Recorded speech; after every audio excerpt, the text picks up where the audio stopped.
Takže čo ideme dneska rozoberať? Dneska chcem rozoberať preplácanie nadčasov. OK. Nechcem rozoberať, jak sa nariadujú nadčasy, koľko hodín v roku nadčasov, koľko je to v priemere za týždeň a tak ďalej. Nie je to. Iba preplácanie. Kedy ti môže nariadiť, ani to nechcem rozoberať, chcem iba, že preplácanie, lebo s týmto ľudia majú často problém. Čiže základné pravidlo pri odpracovaní nadčasu je, že sa ti má zaplatiť ten nadčas. To je základné pravidlo. Proste to má najvyššiu prioritu. Odpracujem nadčas, dostanem ho zaplatený. Jak ho dostanem zaplatený? Dostanem ho zaplatený mzdou za ten čas, čo som robil a príplatkom za nadčas, hej? A ten príplatok je najmenej 25% z priemerného zárobku a keď robíš rizikové práce, tak je to najmenej 35% z priemerného zárobku. To znamená, že keď sa bavíme, že to najmenej 25, najmenej 35, tak si vieš nejaké kolektívne zmluve alebo v pracovnej zmluve dohodnúť, že to bude aj viac. Čiže zákonník práce dáva nejaké minimum, ale môže sa dohodnúť aj viac.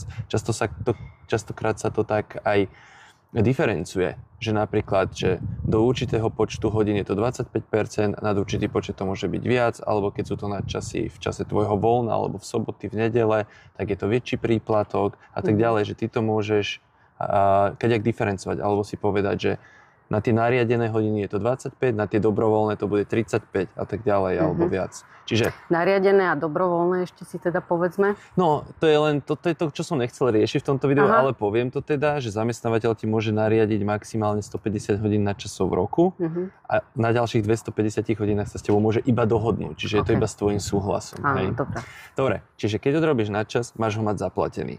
To je primárne pravidlo. A čo to primárne pravidlo znamená ešte v praxi? To znamená, že keď odrobím nadčas a zamestnávateľ mi povie, dobre, a za to si vybereš náhradné voľno? Nie. Primárne ho mám mať zaplatené. Nie, že ty mi povieš ako zamestnávateľ, že si vyberiem náhradné voľno. Ja ako zamestnanec môžem sa tak rozhodnúť, hej? Presne. Čiže primárne pravidlo je nadčas je zaplatený a iba ak ja ako zamestnanec súhlasím, tak môžem si vybrať náhradné voľno. Ale teda súhlasí aj zamestnávateľ, samozrejme. Čiže je to po dohode so zamestnancom, to náhradné voľno. Takže nie je to tak, že lebo to často ľudia píšu, že my odrobíme nadčas a dávajú nám za to náhradné voľna. Ale ja ho nechcem to náhradné voľno, ale musím si ho vybrať, lebo tak mi nakázali. Tak to je protizákonné. Lebo zákon hovorí, že primárne zaplatiť a iba po dohode so zamestnancom, to znamená, že obidve strany musia súhlasiť, si vyberám náhradné voľno. A to chcem strašne, aby si ľudia zapamätali, že to takto funguje. No a čo keď ja ako zamestnanec súhlasím s tým, že si vyberiem náhradné voľno? Ako vlastne toto funguje, hej? Takže som sa ako keby zriekol preplatenia toho nadčasu, ale chcem náhradné voľno za to. A vlastne, aj keď si vyberáš náhradné voľno, stále musíš mať zaplatený ten čas, ktorý si odrobila ako nadčas, tou normálnou svojou mzdou, ale keď si vyberáš náhradné voľno, tak nedostaneš ten 25% príplatok. Čiže buď to máš zaplatené mzdou plus príplatok, alebo to máš zaplatené iba mzdou, ale keď si potom vyberieš náhradné voľno, tak ten príplatok ti nepatrí. Chápeš, napríklad keď máš hodinovku 5 eur a odrobíš, neviem, 5 hodín navyše, tak tých 5 eur za tých 5 hodín dostaneš, ale nedostaneš ten 25% príplatok, ak si vybrala náhradné voľno. Dobre, skúsim to povedať ja svojimi slovami, že odpracovala som 8 hodín nadčasov. A poviem, že nechcem to preplatiť. Keby som to dostala preplatené, tak je to 8 hodín preplatených plus 25% navyše minimálne. A ja poviem, že chcem náhradné voľno, to znamená, že chcem si vybrať jeden deň voľna za 8-hodinový pracovný deň. Tak to znamená, že budem mať to voľno a budem ho mať preplatené nie ako nadčas to voľno, ale normálnou sadzbou, čiže normálna hodinovka, tak? Áno, ale trošku si preskočila, lebo vlastne ale tak si to povedzme, že teraz máme aký mesiac? August 25. To znamená, že ty odrobíš v auguste 8 hodín navyše ako nadčas, a povie si, že v septembri si tých 8 hodín vyberiem ako náhradné voľno. Že tak sme sa so zamestnávateľom dohodli, že v septembri aj 25. alebo koľkého si vymýšľam, si to vyberieš ako náhradné voľno. A teraz je otázka, že kedy to náhradné voľno dostaneš zaplatené.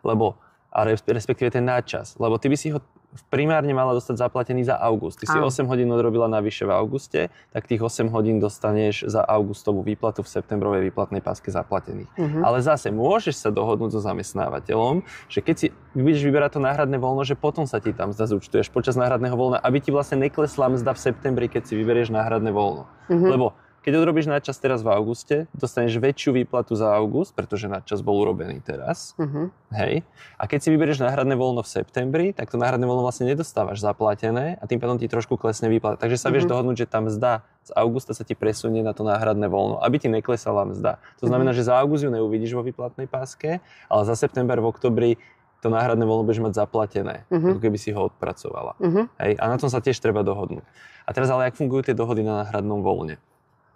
To znamená, že ja si poviem, dobre, nechcem mať zaplatený nadčas, ja chcem náhradné voľno, alebo súhlasím, pán zamestnávateľ, že sa môžeme dohodnúť na náhradnom voľne. Takže vlastne musíš urobiť dve dohody. Musíš sa najprv dohodnúť na tom, že či budeš vôbec čerpať náhradné voľno, že namiesto príplatku, to je prvá dohoda. Dohodli sme sa, že dobre, nebudeme to riešiť príplatkom, ale náhradným voľnom. A druhá dohoda je, že kedy to náhradné voľno bude. Čiže vlastne, či vôbec bude, či sa to bude riešiť náhradným voľnom a termín toho náhradného voľna. Hej, si musíte spolu dohodnúť. Ak si dohodnete len, že bude náhradné voľno a nedohodnete si ten termín, tak to znamená pre zamestnávateľa povinnosť, že to náhradné voľno ti musí dať do 4 kalendárnych mesiacov, ktoré nasledujú po mesiaci, kedy si ten nadčas odrobila. Čiže ak bol nadčas august, tak v rámci septembra, októbra, novembra a decembra týchto 4 mesiacov ho musím čerpať. Áno, ti ho musí dať. Ak ste sa nedohodli na termíne, tak ti ho musí niekedy do 4 mesiacov dať. Hej? Na tvoju žiadosť asi nie, kedy on povie. Nie, keď sa nedohodnete na termíne, tak je to, kedy on povie. Okay. Lebo ste sa nedohodli na termín. Vy ste sa len dohodli, že bude náhradné voľno, ale povedali ste si kedy. Keď ste si povedali kedy, tak platí ten termín kedy. Keď si nepoviete kedy, on to musí robiť do 4 mesiacov. Čiže to je s dovolenkou, že ti určí. Určite vtedy on. No a čo sa stane, ak ste si dohodli termín a on ti to náhradné voľno vlastne nedá? Môže sa to stať, že zamestnávateľ zrazu zmení názor a nedá ti to náhradné voľno, alebo ste si nedohodli termín, iba ste si dohodli, že bude náhradné voľno a on ti ho do 4 mesiacov nedal. Čo sa potom stane? Podľa mňa ti musí to preplatiť ako ten nadčas. Presne. Aj s tým príplatkom. Musí ti dať aj ten najmenej 25% príplatok alebo najmenej 35%, ak robíš rizikové práce. No a ešte si povedzme, že koľko toho náhradného voľna sa dáva. Dáva sa toľko náhradného voľna, koľko si odpracovala nadčasu, ak sme sa dohodli na náhradnom voľne. Čiže 1 hodina nadčasu rovná sa 1 hodina náhradného voľna. Nie je také, že 1 hodina nadčasu a pol hodiny náhradného voľna. To tiež niektorí zamestnávateľia robia. Áno, že odrobíš 8 hodín nadčasu a 4 hodiny on ti dá náhradného voľna. Ale to je úplné okradanie. No to je okradanie. Dá sa to kombinovať. Môžeš povedať, že urobil som 8 hodín nadčasu, 4 hodiny mi zaplať aj s tým príplatkom a 4 hodiny si vyberiem ako náhradné voľna. To sa dá. Čiže to znamená, že ak ja som napríklad 8 hodín odrobil a on mi dal len 4 hodiny náhradného voľna, tie zvyšné 4 hodiny mi musí zaplatiť s tým nadčasovým príplatkom. No a ešte chcem povedať, že sú výnimky pre dve skupiny zamestnancov, s ktorými je možno dohodnúť, že nadčasy do tých 150 nariadených hodín sú už zohľadnené vo výške mzdy. Lebo sa stáva, že dávajú ľuďom, zamestnávateľia do zmluvy, úplne bežným ľuďom, radovým zamestnancom, ktorí nerobia nejaké špeciálne práce, nejaké manažerské a tak im tam dávajú klauzulu, že súčasťou mzdy sú aj nadčasy. Áno, že vo výške vašej mzdy je už aj dohodnutá práca za nadčas, alebo niečo také, alebo zohľadnená práca na čas. A potom to vlastne znamená, že on od teba môže chcieť nadčas do 150 hodín a nič ti za to nezaplatí, lebo v tvojej výške mzdy to už je ako keby zohľadnené. Hej? No, ale to takto nefunguje. Sú to dve skupiny zamestnancov, s ktorými toto môžeš dohodnúť. Nemôžeš to dohodnúť s hocikým a hocik to má v zmluve a potom sa tvária, že im nemusia preplácať nadčasy. Takže, ktoré sú to tie dve skupiny? Máš štatutárny orgán, nejaké predstavenstvo, konateľa a tak ďalej a pod ním je nejaký vedúci zamestnanec alebo manažer v priamej riadiacej pôsobnosti pod tým štatutárnym orgánom. Prvá línia pod ním. Tak s tými toto môžeš dohodnúť, tých 150 hodín, že tam bude zohľadnených v tej výške mzdy, tých nadčasov. A ešte pod nimi, čo sú ľudia. Hej? Čiže tieto najvyššie dve úrovne riadenia pod štatutárnym orgánom, s nimi to môžeš dohodnúť. Hej, že napríklad je predstavenstvo, pod ním je generálny riaditeľ, napríklad, tak tento môže mať v zmluve a potom tí najvyšší manažeri, ktorí priamo podliehajú generálnemu riaditeľovi. Áno, že sú napríklad nejakí divízni riaditelia, alebo nejaké, na štruktúre, tie riadiace. Tie firmy majú štruktúry a v tom diagrame je to vidno. Čiže buď podliehaš štatutárnemu orgánu, jedna línia, druhá línia, alebo podliehaš členovi štatutárneho orgánu, že nemusíš sa zodpovedať predstavenstvu ako celku, ale možno členovi predstavenstva. Hej? Takže sú to dve riadiace línie pod nimi. To je jedna skupina zamestnancov, s ktorými môžeš dohodnúť tých 150 hodín. Na časov už budú zohľadnené vo výške mzdy.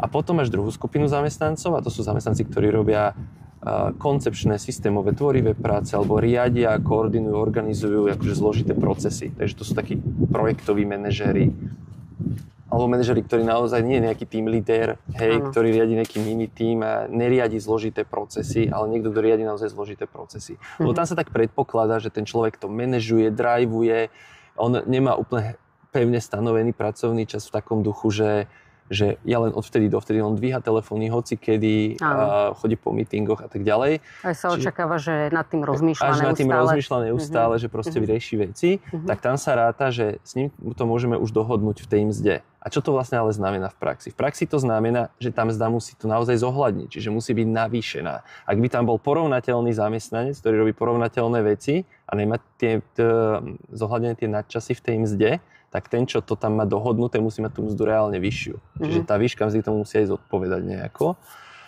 A potom takémuto človeku v rámci tých 150 hodín vlastne teda nepatrí ani dosiahnutá mzda za prácu na čas, ani ten mzdový príplatok, ani náhradné voľno, nič. On už vlastne to má dopredu zaplatené.